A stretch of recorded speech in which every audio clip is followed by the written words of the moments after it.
This is both hilarious and sad at the same time. Things you should never tell a car salesman when you arrive on the lot. Obviously, buying a new car could be the biggest purchase you make this year.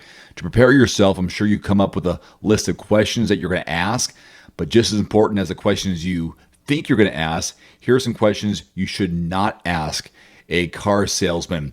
This person makes deals every single day. This is their job, there's their profession, and you do not do this for a living, so they have the advantage over you. Having a good feeling ahead of time for what to say and what not to say will help give you an edge when negotiating, because that's not what you do, but that's what they do. Number one, I really love this car or truck. You can love that car, just don't tell them that you love this car. You are automatically at a disadvantage. Next up, don't let on how much you don't know. For example, hey, I don't know much about cars. Can you help me out here? Professing your ignorance means someone might try to take advantage of you. And yes, there are going to be some bad apples there in terms of car salesmen. There's a lot of good ones, but the bad ones may take advantage of you badly. Next, an important rule about your trade-in. Never say, hey, my trade-in is outside, because right there, they've got you. Even if you're considering trading in your junker, don't let the dealer look at it until you're farther along in the negotiation process. Next, how to avoid starting off on the wrong foot. Don't say, I don't want to get taken to the cleaners in this deal. Don't assume the dealer is negotiating in bad faith. Be optimistic, be cautious, but also be on guard. Next, what not to reveal about your credit. Don't say, my credit isn't that good. Talk to your bank before you buy your next car. That is the best course of action you could do. You don't want them to know that your credit isn't very good.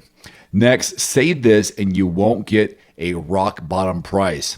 Don't tell them, I'm paying cash. The key thing here is don't let them know until you have agreed on a price. Don't let them know that you're paying in cash. Next, a surefire way to show that you're desperate. Don't tell them, I need to buy a car today. It's hard to negotiate when you're that desperate, and they can smell it. And if you say it, then they'll know it. Next, don't let them confuse you. Don't say, I need a monthly payment under $350. They love when things are all about the payment.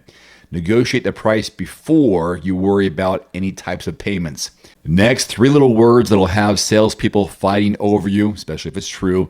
Don't tell them, hey, I'm a doctor, or any other kind of professional at a high level, because if you are a high earning professional, they may not want to give you the best deal possible. They may want to milk as much out of you as possible.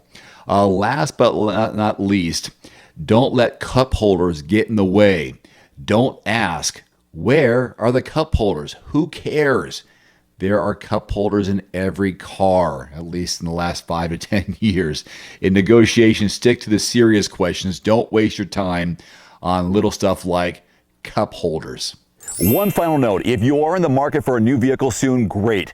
Connect with your local dealership and price and test drive at least 3 different vehicles. A vehicle's strengths and weaknesses can only be discovered when you are behind the wheel. My reviews can be good, but you need to test drive these yourself.